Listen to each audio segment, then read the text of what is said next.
ओम ज्ञानतिमिरान्धस्य ज्ञानाञ्जनशलाकया चक्षुरुन्मिलितं येन तस्मै श्रीगुरुवे नमः।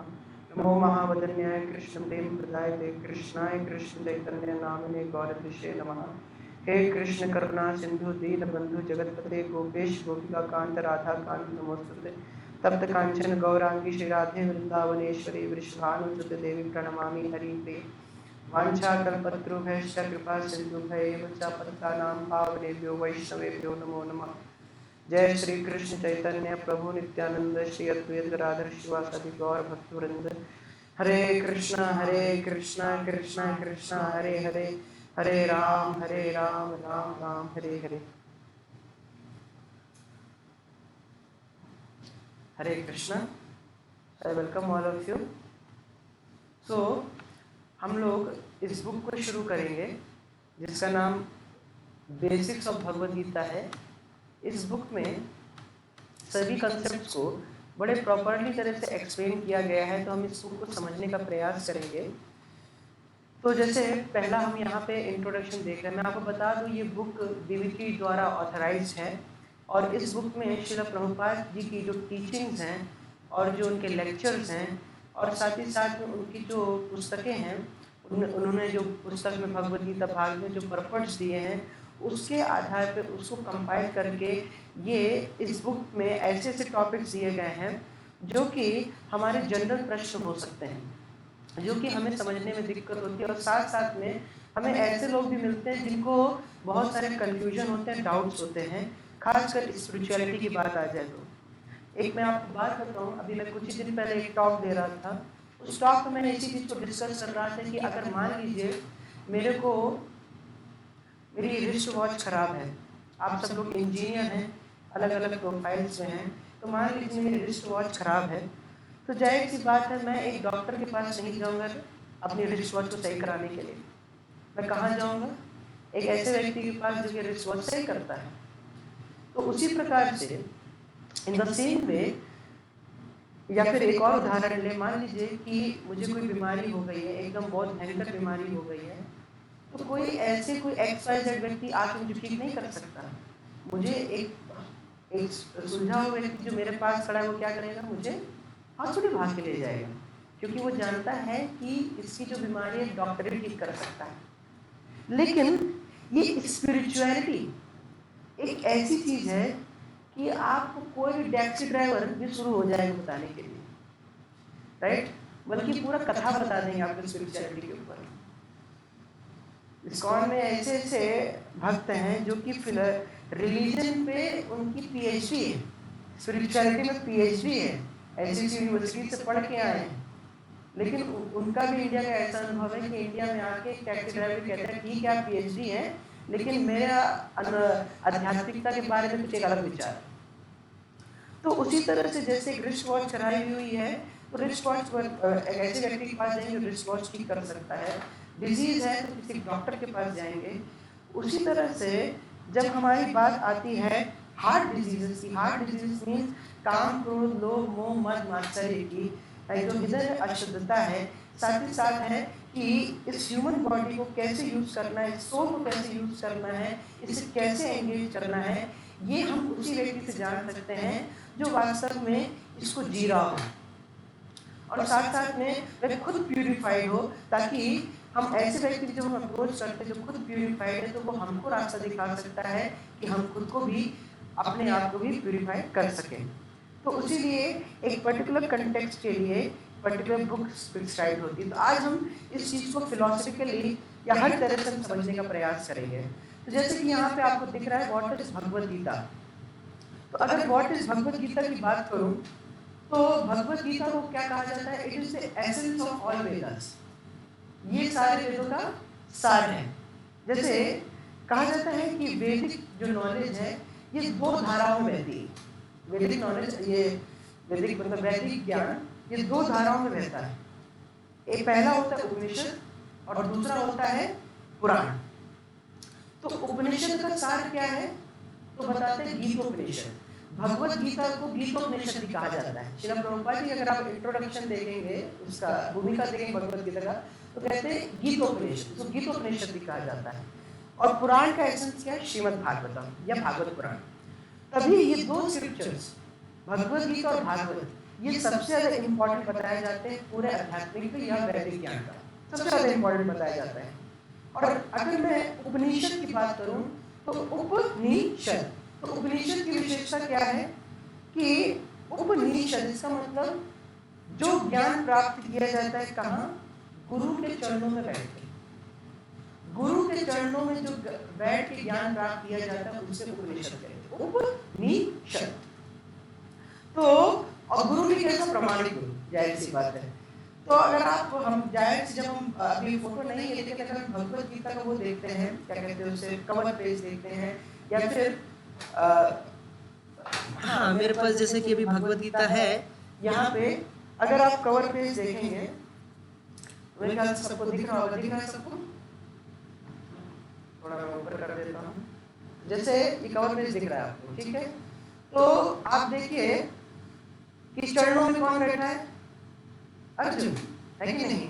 चरणों में ऑब्वियसली मतलब एकदम सर वहां नहीं झुकाए हैं, ऊपर है, लेकिन चरणों के पास कौन बैठा है, तो यहाँ पे देख रहे हैं अर्जुन बैठे हैं, राइट। और भगवान श्री कृष्ण कौन है, भगवान श्री कृष्ण के द्वारा ये भगवद गीता बोली जा रही।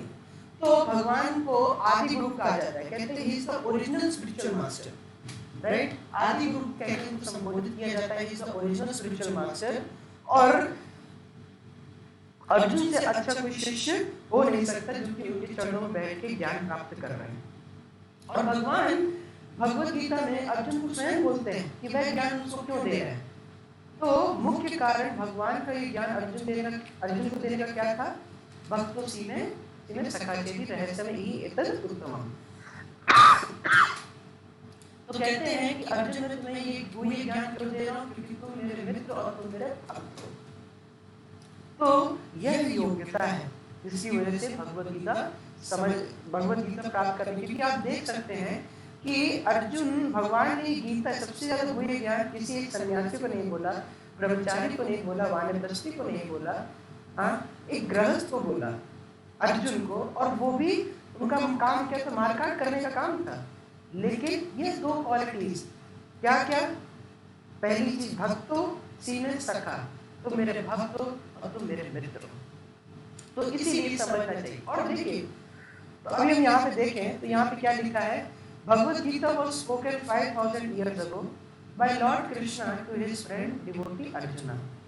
तो भगवद गीता का अगर हम शब्द का मतलब देखें तो क्या है, भगवद गीता, गीत, यहाँ पे गीता का मतलब है गीत। जैसे हम कोई गाना सुनते हैं तो गीत को, गाने को हम एप्रिशिएट कब करते हैं, सराहना कब करते हैं, जब उसका म्यूजिक अच्छा हो या बड़ा मेलोडियस हो। जब मेलोडियस होता है, म्यूजिक अच्छा लगता है, तो हम गाने को अप्रिशिएट करते हैं। और सबसे बढ़िया बात क्या है, अगर उस गाने को जो गा रहा है वह मेरा फेवरेट सिंगर है, या जो लिखा है वह मेरा फेवरेट राइटर है, तो वही उसी गाने का एप्रिसिएशन मेरा और बढ़ जाता है, राइट। तो वो गीत तो नॉर्मल गीत के लिए। अब देखो भगवद गीता, ये अगर हम अभी जब श्लोक हम बोलेंगे तो एकदम गाया जा सकता है इन श्लोकों को, और भगवान से अच्छा सिंगर कौन हो सकता है। आप देखिए, कोई भी गाना लॉन्च होता है तो उसको लोग, अगर हम हमारे फोन के चार्ट पे होता है तो टॉप 1 पे एक हफ्ते तक रहता है, फिर धीरे धीरे हमारे जो म्यूजिक चार्ट लिस्ट होती है नीचे नीचे आता रहता है, फिर उसके बाद एक समय बाद वो टॉप 10 से गायब हो जाता है कि नहीं। लेकिन ये भगवद गीता ऐसा गीत है जो कि जिसकी जयंती, कहते गीता जयंती, जिसको हर साल सेलिब्रेट किया जाता है। क्यों सेलिब्रेट किया जाता है, क्योंकि ये सिर्फ गीत नहीं है, ये भगवद गीत है। मतलब ये भगवान द्वारा directly coming from supreme personality of God had. आप ये इसमें साक्षात देखेंगे कि जब जब इसमें कृष्ण बोले हैं तो ये नहीं लिखा गया है कि श्री कृष्ण वाचा, क्या लिखा गया है, श्री भगवान वाचा। ये किसी भी शास्त्र में मिलेगा नहीं। श्रीमद् भागवत में भी जब भी भगवान विष्णु कृष्ण बोल रहे हैं तो श्री भगवान वाचा।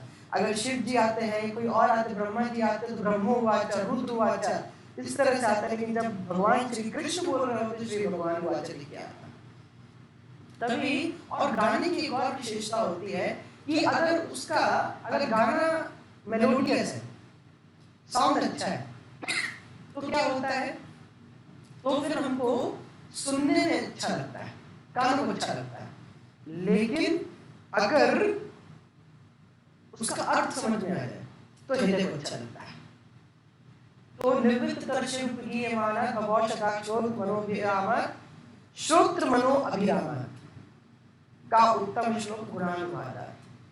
तो भगवान का जो वार्तालाप है, जैसे भगवान यहाँ पे बताया गया है कि भगवत गीता भगवत गीता बोली गई भगवान के द्वारा अर्जुन को, तो ये गुणानुवाद है, वार्तालाप हो रही है भक्त और भगवान के बीच में। तो जब सुनते हैं तो कानों को अच्छा लगता है, और जब उसका अर्थ समझ में आ जाए तो हृदय को अच्छा लगता है। श्रोत्र मनो अभिरामा, क्योंकि ये डायरेक्ट उपदेश भगवान के आ रहे हैं। और इस दुनिया में हमारा सबसे बड़ा हितैषी कौन हो सकता है भगवान के अलावा? Krishna is our greatest well wisher. स्वयं ध्रुव महाराज की माता सुरुचि क्या बोलती हैं, सुनीति स्वर क्या बोलती हैं, कहते हैं कि करोड़ों करोड़ों माँ की जो ममता है वह भगवान विष्णु में। तो हम समझ नहीं सकते भगवान हमसे कितना स्नेह करते हैं। और वह स्वयं, मैं आज एक बड़ा सुंदर कोट पढ़ रहा था, मैं आप सबके बीच में शेयर भी करना चाहूँगा। हालांकि इतना रिलेटेड नहीं है, लेकिन it will help us to understand that Krishna is our best well wisher. One can not, मतलब हम ऐसी गलती कभी भी नहीं कर सकते या ऐसा कुछ भी नहीं कर सकते जिसकी वजह से हम अपने आप, हम भगवान को रोक दें अपने हमसे प्रेम करने के लिए। मेरी बात आपको समझ में आ रही है कि राइट? मतलब कोई व्यक्ति बहुत बड़ी गलती कर देता है, फिर भी वह गलती इतनी बड़ी नहीं है कि भगवान आपसे प्रेम करना बंद कर दे। भगवान सदैव आपसे प्रेम करते रहेंगे, नो मैटर आप कैसे भी क्यों ना हो। तो उसी तरह से ये भगवान के द्वारा गीत है, तो इसलिए ये स्पेशल है। और आप देखें, हमें सुबह से लेकर शाम तक क्या करना अच्छा लगता है? प्रश्न उत्तर। सुबह उठे, मेरा सामान कहाँ है, मेरा ये कहाँ है, मेरा वो कहाँ है, फिर इंटरनेट क्या हुआ।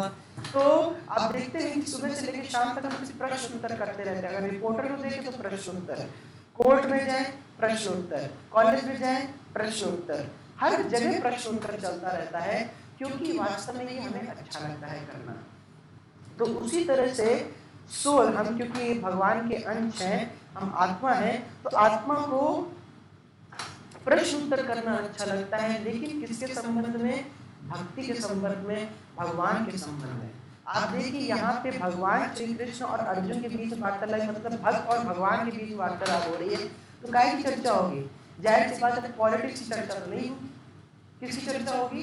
भक्ति की चर्चा होगी। बहुत लोग कहते हैं भगवत गीता में इकोनॉमिक्स की बातें हैं, पॉलिटिकल बातें हैं। नहीं नहीं, इसमें भक्ति मुख्य है। तो क्वेश्चन आंसर करना अच्छा लगता है। तो यहाँ पे भी हम आगे देखेंगे कि Bhagavad Gita is all about question answers between Arjuna and Krishna. तो आगे देखते हैं, this great historical event occurred before the onset of Mahabharata war between the Kauravas and Pandavas on the battlefield of Kurukshetra. आप सबको ये स्टोरी क्लियर होगी कि कब से ये कुरुक्षेत्र की युद्ध शुरू होने से पहले भगवान अर्जुन को एकदम दोनों सेनाओं के बीच में खड़ा कर देते हैं और कहते हैं देखो। और फिर भगवान के द्वारा एक अरेंजमेंट होता है जिसकी वजह से अर्जुन को विलाप होना शुरू हो जाता है। और फिर वहाँ पे आप देखिए ये चर्चा कहाँ हो रही है? युद्ध क्षेत्र में। वहाँ पे युद्ध से ज़्यादा इम्पोर्टेंट क्या हो सकता है? समटाइम्स, कभी कभी हम क्या कहते हैं, Prabhu ji I can not hear classes, why? I am so busy. मैं बहुत व्यस्त हूँ, इसलिए मैं आपकी क्लासेस नहीं सुन सकता। अब आप देखो, ऐसा क्षेत्र जहाँ पे युद्ध होने वाला है, राइट, वहाँ पे युद्ध से ज़्यादा इम्पोर्टेंट क्या हो सकता है? लेकिन अर्जुन ने बोला, ये नहीं बोला I am busy, right, but he considered that this is the most important knowledge which has to be imparted. और तभी हम किसी भी परिस्थिति में क्यों ना हो, भगवत गीता एक ऐसा दिव्य ज्ञान है जो कि भगवान के द्वारा हमको प्राप्त हो रहा है, जो कि हमको इस परिस्थिति में कैसे एक्ट करना है साफ साफ बताता है। जैसे मैं आपको बता दूं, भगवत गीता के 16वें अध्याय के 23वें श्लोक में एक बात आती है, या शास्त्र विधि उत्सृज्य वर्तते काम करता, जो शास्त्र के विधि विधानों का पालन नहीं करता। और मनमाने ढंग से कार्य करता है वर्तते काम कारतः, मनमाने ढंग से कार्य करता है according to his own will, जैसा उसकी इच्छा है, राइट। तो कहते हैं न स सिद्धिम, उसको सिद्धि यानी कि जीवन की सिद्धि, परफेक्शन नहीं प्राप्त होगा। ना सुखम, उसको सुख नहीं प्राप्त होगा। हम सारे कार्य क्यों कर रहे हैं? खुश होने के लिए, सुख प्राप्त करने के लिए, लेकिन नहीं प्राप्त होगा। ना पराम गति, ना ही सुप्रीम डेस्टिनेशन यानी कि अंतगत्वा भगवान का धाम प्राप्त होगा। और फिर अगले ही श्लोक में भगवान कहते हैं तस्मात् शास्त्रम प्रमाणम ते, इसलिए ये जो शास्त्र है ये प्रमाण है और ये हमें क्या बताते हैं? कार्य व्यवस्थितो, क्या करना चाहिए और क्या नहीं करना चाहिए, राइट। शास्त्र में ये भगवद गीता 16वें अध्याय का 23वां 24वां श्लोक है। तो कार्य अकार्य व्यवस्थितो, और हमको ये बताता है हमें क्या करना चाहिए और क्या नहीं करना चाहिए। ज्ञात्वा शास्त्र विधान उत्तम, तो अब कहते हैं कि इस तरह से जान के, मतलब इस तरह से मतलब ये विधि विधानों के, शास्त्रों के विधि विधानों या स्टेटमेंट्स को जान के कर्म कर्तुम इहारसी, हे अर्जुन तुम्हें कार्य करना चाहिए, क्योंकि इससे तुम्हारा क्या होगा? तुम एलिवेटेड होगे, तुम्हारी वृद्धि होगी, राइट। तो वास्तव में ये बहुत जरूरी है कि we must know the rules and regulations, तभी हमको शास्त्रों के अनुसार एक्ट करना चाहिए। जैसे कि शास्त्र जो शब्द, इसका मतलब क्या है? ये आया है शास्त्र से to that which disciplines, right. जैसे हम शिष्य बोलते हैं, शास्त्र शिष्य, right, that which disciplines, right. तो उसी जैसे शिष्टाचार कहते हैं, तो उसी तरह से दैट विच डिसिप्लिन्स। तो वास्तव में शास्त्र हमें जीवन कैसे निर्वाह करना है इसमें हमको गाइड करता है। तो अभी हम आगे देखो, अब यहाँ पे वहाँ पे ऐसे कार्य हो रहा है। फिर आगे बोलते हैं Bhagavad is a classic of timeless wisdom. Timeless wisdom कहने का अर्थ है कि बहुत लोग कहते हैं कि भगवद गीता हजारों साल पहले बोली गई है, अब इसका कोई रेलेवेंस नहीं है हमारी लाइफ में, राइट। मेरे खुद के मैटरनल अंकल, मेरे मामा मेरे से बोले कि नहीं, भगवद गीता आप थोड़ी ना, आपके लोगों के लिए थोड़ी ना है, वो पहले के लोगों के लिए थी। मैंने कहा कि भगवद गीता में तो लिखा है जन्म मृत्यु जरा व्याधि दुख दोषानुदर्शनम, तो क्या लोग अब मर नहीं रहे हैं? क्या लोग अब जिंदा नहीं है? मतलब जन्म नहीं ले रहे? क्या लोग बीमार नहीं पड़ रहे? क्या लोग बूढ़े नहीं हो रहे? तो साफ लिखा है बीमारी तो दुख है और उसको देखना चाहिए वास्तव में। तो ये लोग स्वीकार नहीं करते, तो इसीलिए कहा जा रहा है it is a timeless wisdom. अच्छा देखिए, एक बात समझने का प्रयास करिए, हम अपना जीवन किसी के उपदेशों के साथ चलाते हैं। We all turn to someone to shape ourselves in life. किसी को स्वीकार करते हैं, जैसे बहुत कुछ ऐसे लोग होते हैं, क्या कहते हैं, कोई गुरु स्वीकार करने की जरूरत नहीं है, कोई गुरु स्वीकार करने की जरूरत नहीं, इसका प्रोपेगेंडा करते हैं, राइट। एक सही बात है, कोई गुरु स्वीकार करने की जरूरत नहीं। जब मैं व्यक्ति बोल रहा है कोई गुरु स्वीकार करने की आवश्यकता नहीं है और मैं उसकी बात मान रहा हूँ, इसका मतलब क्या है? मैंने तो उसको अपना गुरु मान लिया ना। जब ये कह रहे हैं कि कोई गुरु स्वीकार करने की जरूरत नहीं है, जब लाइक तभी ये नामुमकिन है कि हम किसी को फॉलो ना करें। This is it is unavoidable. You have to follow someone, you can not avoid following someone. तभी हम किसी को फॉलो करते हैं, उसकी 4 कैटेगरीज होती है। ये बहुत इंपॉर्टेंट, तो ध्यान समझिएगा।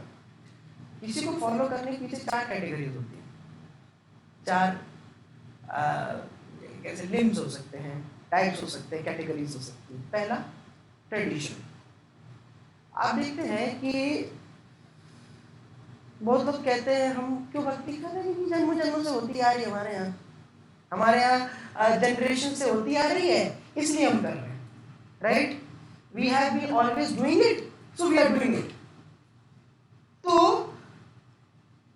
यहाँ पे क्या होता है कि लोग इस पर रिलाई नहीं कर पाते, क्योंकि कहते हैं ये तो ट्रेडिशनल है, और लोग उसको क्रिटिसाइज करते हैं और अंत तक रिजेक्ट कर देते हैं, कहते हैं ओल्ड फैशन।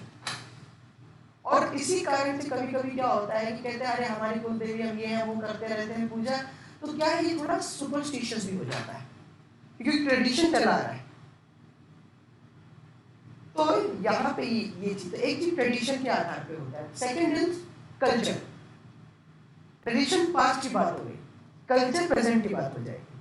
कल्चर के सेंस में कहते हैं अरे सब कर रहे हैं इसलिए हम कर रहे हैं, है कि नहीं भाई? देखो ये सब लोग कर रहे हैं इसलिए मुझे भी करना चाहिए। जैसे आप देखते कोई नया जूता, कोई नया फैशन आता है जूते का, हम पहनते हैं, 6 महीने पहना, फिर कोई एक मॉडल को उतार दिया जाता है, उसको नया जूता पहना दिया जाता है। अब हमारा पैर नहीं बदला है, लेकिन हमने जूते बदले क्योंकि उसने बदल दिए। और कभी कभी जो कल्चर होता है ये ऐसा बनाया जाता है, कभी कभी हमको एक्सप्लॉइट भी कर देता है। This culture also exploit others. How? मैं आपको उदाहरण दूंगा, बहुत फेमस एक केस हुआ था एक्सक्यूज मी, एक केस हुआ था, क्या केस हुआ था कि सिगरेट कंपनी ये बहुत प्रोग्रेस कर रही थी। फिर क्या हुआ, एक समय बाद सिगरेट कंपनीज का कि एक सैचुरेशन आ गया। सैचुरेशन समझते हैं कि अब इससे आगे नहीं बढ़ेगी, क्योंकि जितने भी मेंस थे उन सबको इन्होंने सिगरेट पिलवा दी, जितने भी यंग मैन थे उन सबको सिगरेट पिला दी। तो अब वो सिगरेट कंपनीज परेशान हो रही थी, क्या सैचुरेशन आ गया, अब कैसे ग्रोथ करें हम? तो उन्होंने क्या सोचा कि हमने मेंस को कॉन्कर कर लिया है, why not we try to women also. तो उन्होंने क्या किया कि सिगरेट लेके कुछ फीमेल्स, कुछ जो एक्टर्स, जो बड़ी बड़ी एक्ट्रेसेस थी, उनको खरीदा क्या मतलब उनको पैसे दिए सिगरेट ऐड करने के लिए, और 100 और लड़कियों को खड़ा कर दिया जो कि सिर्फ हाथ में सिगरेट लिए। और उन्होंने क्या स्लोगन बोला, ऐसे लिया और अंधेरा था और उनके यहाँ पे जाहिर सी बात जलता है, तो कहते हैं lighting the torch light of freedom. ऐसे एक सोचने वाली बात है कि इससे हम फ्रीडम कैसे पा जाएंगे, लेकिन उनको लगा yes women should be freed, women should be independent, और ऐसा ऐसा कल्चर बनाया गया और उसकी वजह से फिर उनकी सेल्स डबल हो गई, क्योंकि वुमेन से भी शुरू कर दिया। तो sometimes this culture often misleads us. That is why it is not a reliable source to educate us. It is not a reliable source. Tradition, I'm not saying that these both two are not at all reliable, but not fully reliable to get knowledge. Right? ऐसा नहीं कि से कुछ ज्ञान नहीं प्राप्त कर सकते, लेकिन पूरी तरह से। तो ट्रेडिशन कल्चर यहाँ फेल होता है। फिर तीसरा, लोग कोई पद को फॉलो करते, तीसरा क्या कारण होता है, तो कहते हैं मूड। यार I don't feel like doing it. Okay, so you may not feel like, when you don't feel like, sometimes what happens that you may even lose important things in your life. मेरा mood नहीं आज करने का, आज मेरा जब करने का मूड नहीं, या फिर आज मेरा पढ़ने का मूड नहीं। तो अगर आप मूड के हिसाब से चलेंगे तो हो सकता है अपने जीवन की बहुत इंपॉर्टेंट चीजें खो दें, राइट? तो इसीलिए ये बहुत जरूरी, क्योंकि जैसे कि हम जब छोटे थे, हमारा we don't feel like studying, but parents knew कि it's important to study, so parents then forced us to study. ये वास्तव में childish होता है। तभी बहुत लोग होते हैं बायोलॉजिकली तो बढ़ जाते हैं, लेकिन इंटेलेक्चुअली बच्चे रहते हैं, क्या I don't feel like। तो ये भी एक reliable सोर्स नहीं है। And fourth is logic. तो अगर लॉजिक की बात करें तो यहाँ पे लॉजिक का मतलब क्या, हम थोड़ा बुद्धि का इस्तेमाल करते हैं। ये जो है कि लाइक हम कैसे देखते हैं, okay this make sense, I do it, ये ठीक लग रहा है, लॉजिकल फिट बैठ रहा है, आई डू इट। लेकिन इसमें भी ये बाकी मतलब ट्रेडिशन, कल्चर और मूड, इन तीनों से ज़्यादा इफेक्टिव है, लेकिन ये भी एक परफेक्ट सोर्स नहीं है। क्यों? ये भी लिमिटेड है। क्यों? क्योंकि इसमें क्या है, हम इंटेलिजेंस यूज कर रहे हैं। तो इंटेलिजेंस का सोर्स क्या है? Knowledge, information. तो अगर हमारी इंफॉर्मेशन लिमिटेड होगी, राइट, अगर हमारी इंफॉर्मेशन लिमिटेड होगी तो हमारी इंटेलिजेंस भी लिमिटेड लगेगी। अब बात समझ में आ रही है, right? So our logical capacity is limited because our information is limited. So the information is limited, then our logical capacity is incomplete. So we may do certain things which are wrong, or we may not lead to a proper conclusion. देखिए, ना ही यहाँ पे tradition proper हो पा रहा है, ना ही culture हो पा रहा है, ना ही मूड हो पा रहा है, और लॉजिक भी कुछ ही हद तक है। अब मैं ये नहीं कह रहा ये सब सोर्सेज नहीं नॉलेज के लिए, लेकिन इन पे आप पूरी तरह से रिलाई नहीं कर सकते। तभी एक फिफ्थ सोर्स दिया गया नॉलेज का, क्या? That is scriptures. That is scriptures. That is right is written Bhagavad Gita is a classic timeless wisdom. Wisdom यानी कि विवेक, the summum bonum of spiritual truth. It has deeply influenced the thinking of generations of philosophers, theologians, educators, scientists, and authors all over the world. आज तक कोई भी व्यक्ति इसमें गलती नहीं निकाल पाया है, और ना जाने कितने लोगों का जीवन इसने प्रभावित किया है, राइट? कितने लोग अपने, कितनी बड़ी बड़ी यूनिवर्सिटीज हैं लाइक कैम्ब्रिज और स्टैनफोर्ड, और इवन हमारे इंडिया में ही IIM अहमदाबाद है, और बहुत सारे, और GLA, इतनी सारी यूनिवर्सिटीज हैं जहाँ पे भगवद गीता का सिलेबस चल रहा है, because it is directly coming from God and no one can be a better well wisher than God. So this has to be understood. And Bhagavad Gita it's not like a book of commandments. या आप ये नहीं कह रही करो ही. एक आखिरी बात बोलूंगा, then I will like to conclude my talk. जैसे कि अब आप देखिए, भगवान ने हमको इस संसार में सारी आवश्यकताएं दी हैं.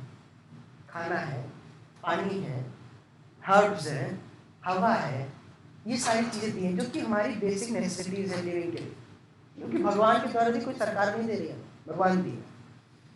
तो अब यहाँ पे एक प्रश्न आता है, तो क्या भगवान हमको ऐसा ज्ञान नहीं देंगे जिसमें ये बताया जाए कि शरीर को चलाना कैसे? एक सोचने वाली बात नहीं है. जब उन्होंने ये दे दिया, जैसे मान लो कुरान को आप पढ़ रहे और मैं आपके घर आया और मैंने आपके घर में एक बहुत बड़ी भयंकर कॉम्प्लेक्स मशीन रख दी और मैं रख के चला गया. आप पूछोगे ना, भैया इसका क्या उद्देश्य है?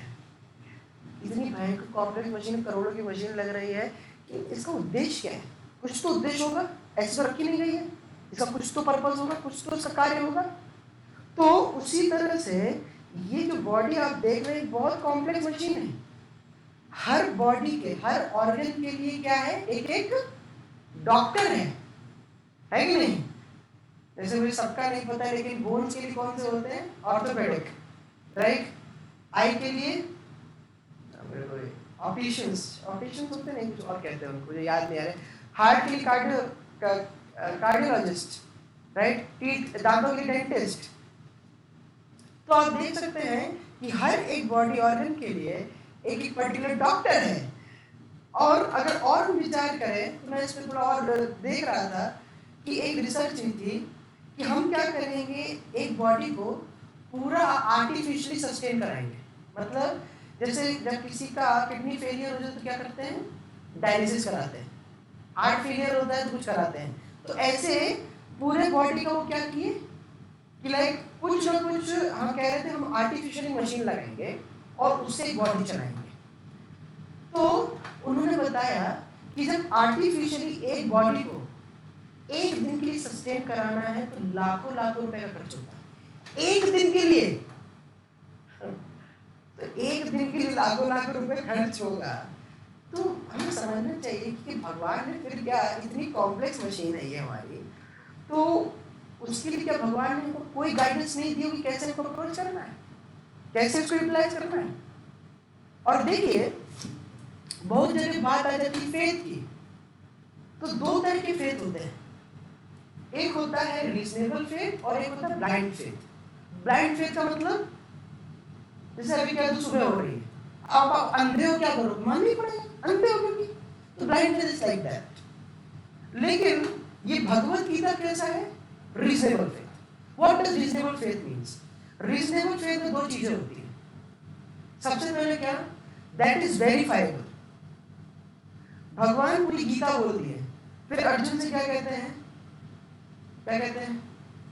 यत इच्छसि तथा कुरु. भैया हमने तुम्हें पूरा उपदेश दे दिया है, अब तुम्हारा जो इच्छा है वो करो.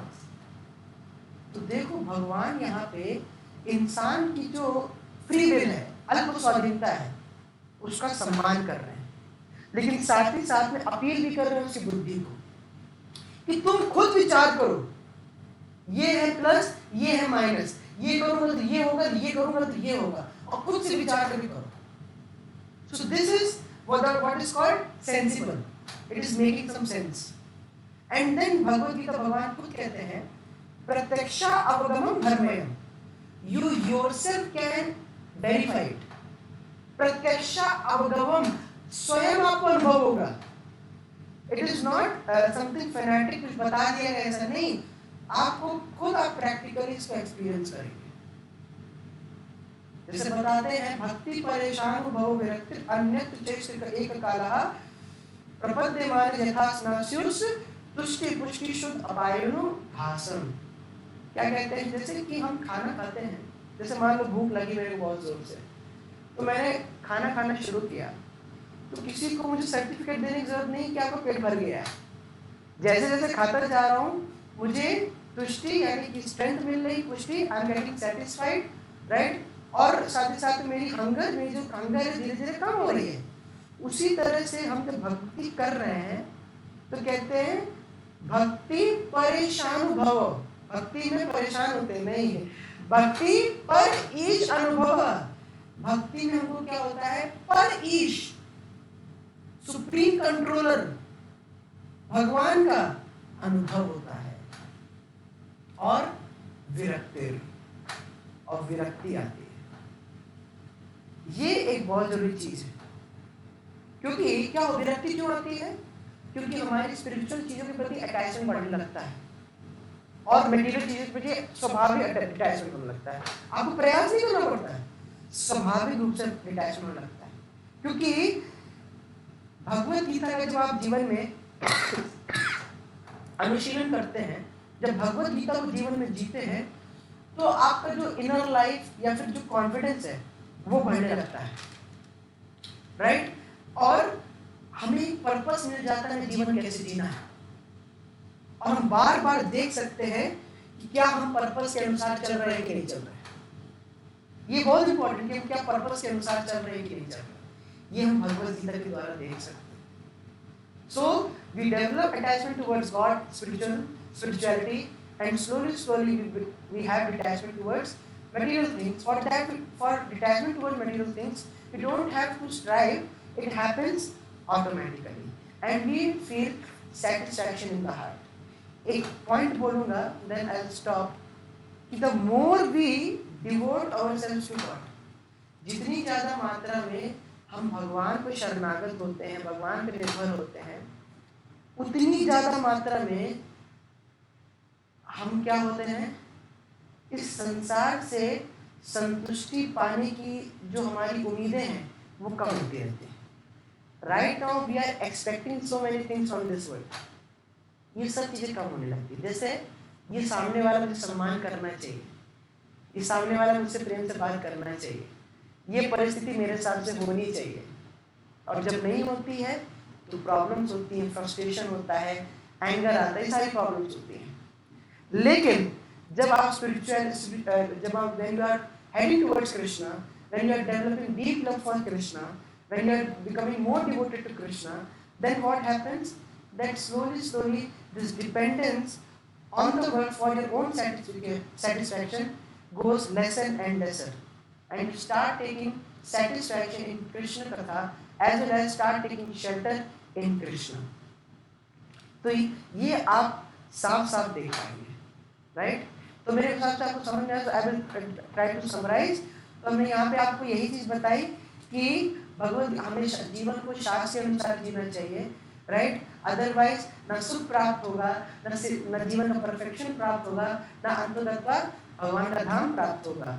और तभी शास्त्रों के द्वारा शास्त्रों प्रमाण मान के क्या करना है क्या नहीं करना है ये पता करना चाहिए. बिना किसी को फॉलो करे हम जी नहीं सकते, right. We need someone, right. We can not avoid following someone. तभी 4 तरीके होते हैं जिसके द्वारा हम चीजें समझ ज्ञान स्वीकार करते हैं. सबसे पहले ट्रेडिशन चलता नहीं, क्योंकि क्या होता है कि हम क्यों करते हैं कि पहले भी करता है इसलिए हम कर रहे हैं, तो दिस इज नॉट रिलायबल. फिर कल्चर सब कर रहे हैं इसलिए हम कर रहे हैं, ये भी रिलायबल नहीं है क्योंकि ये एक्सप्लॉइट कर सकता है।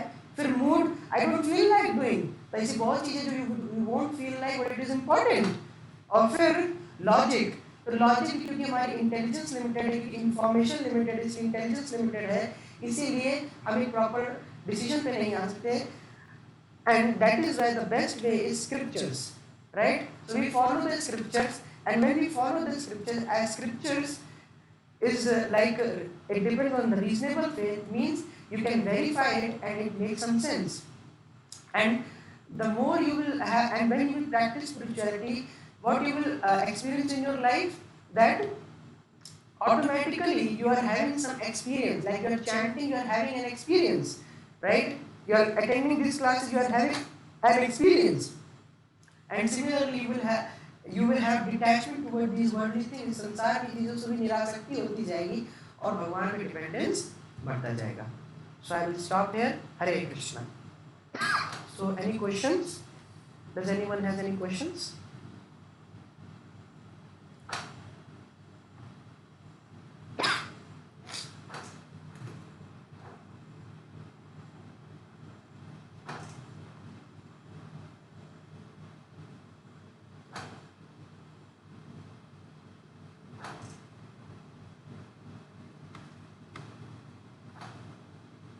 If not, then I will like to start.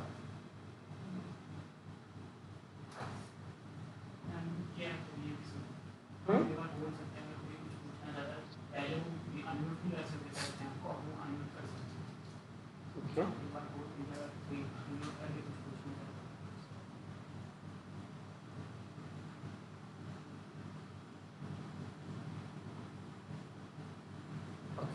So we should stop now. Okay. So we are going to conduct these classes on a daily basis. Daily basis means on Monday to Friday, and from 8:30 to same time, 8:30 to 9:10, 9:05, 9 o'clock, something like that, and maybe 5-10 minutes for questions if you have. From Monday to Friday, daily half an hour classes. This will be very much beneficial, because one thing I read today, which is very much important. What is that? That steadiness in bhakti, in spirituality, steadiness plays a very vital role. What steadiness? First steadiness is steadiness in taking shelter of the Lord and protection of Lord. First thing. And second thing, steadiness in the practice of our sadhana. These two things are very much important. Dependence on God, and second, practicing our sadhana, our hearing, chanting. So these two things should be done without any break. So I will take leave from all of you. Thank you for attending these classes. Any question? I don't think so any questions are there. So,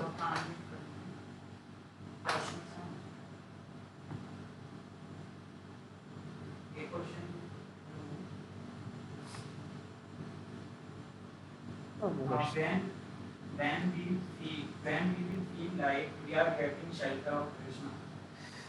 When we will feel like that we are getting shelter of Krishna. When you will get shelter of Krishna, or you are surrendered to Krishna, what will happen? First of all, you will become humble. And second thing is, you will become totally fearless. You will be totally fearless. You won't have, आपके जीवन में भय नहीं रहेगा। जितनी ज़्यादा मात्रा में आप भगवान को समर्पित हो रहे हैं, आप भगवान के शेल्टर में हैं, तो दो चीज़ें होंगी। सबसे पहला, आप नम्र बनेंगे। You will be totally humbled, right? You are nothing in this world. And second thing is that you will आप अभय होते जाएंगे उतनी ज़्यादा मात्रा में, जितनी ज़्यादा मात्रा में आप भगवान के चरणों की शरण लेंगे। ये इसका बहुत ही लंबा आंसर हो सकता है, लेकिन in essence you are getting shelter of Krishna. This is the thing कि first you will become humble, second you will become fearless. You will not fear to any situation, whether it is coronavirus or whether any other situation, because you are totally dependent on Krishna. Because whatever will happen in my life, कुछ भी जो होगा ये भगवान के द्वारा है. जैसे कि अगर मैं आपको कोई गिफ्ट देता हूँ, आपको पता है कि लाइक ये इसको कुछ रोज अच्छे ही दिए होंगे। तो उसी तरह से कोई परिस्थिति आपके जीवन में आएगी, वो आपको बाहरी रूप से लग सकती है और ये तो बहुत खतरनाक है, लेकिन when you will feel shelter of Krishna, what will happen? You will see that it is a gift. और जब ये गिफ्ट आए, भगवान ने भेजा है, भगवान की कृपा के बिना मेरे जीवन में कुछ आ नहीं सकता, और जब मेरे जीवन में ये चीज़ आई, इसका मतलब क्या है कि भगवान ने भेजा है, and it is a gift for me, and that is for my own betterment, ये मेरे अच्छे के लिए है, right? So to that degree, what will happen? Your dependence on Krishna will increase, and you will become fearless and humble. So, in a capsule, this is the answer. I hope this answers your question. Okay. So we should stop now. Huh? I'll leave it. ग्रंथराज श्रीमद् भागवतम की जय, भगवद गीता की जय, श्रील प्रभुपाद की जय, निताय गौर प्रेमानंद।